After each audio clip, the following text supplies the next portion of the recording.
अस्सलाम वालेकुम, मेरा नाम है मोहम्मद समीम। मैं एक ब्लॉग बनाता हूँ। तो फाइनली हम अपना BMW लेके निकल गए काम में। तो देख सकते हैं, तो ये बैठा गया एक मेरा दोस्त। ये देख सकते हैं, ये मेरा दोस्त है जिसका नाम है भरवा चौथ। तो देख सकते हैं इसका हंसी, भरवा चौथ का हंसी देख सकते हैं आप लोग। तो फाइनली हमारे हाईवे में देखिए कितनी कुछ हाईवे में हो गया पलटी में पलटी।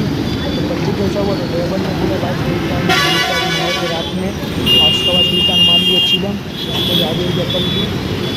तो ये अच्छा ठीक है। तो ये देख सकते हो बीच हाईवे में ये गाड़ी पलटी, तो इतना ऐसा मत करिए। तो फिर हमें एक पार्टी निकल गया फ़ोन, तो दोनों पार्टी हम माल उड़ाए संग में लोडिंग कर लिया। लोडिंग करने के बाद ये हम जा रहे हैं माल अनलोडिंग करने का फिर।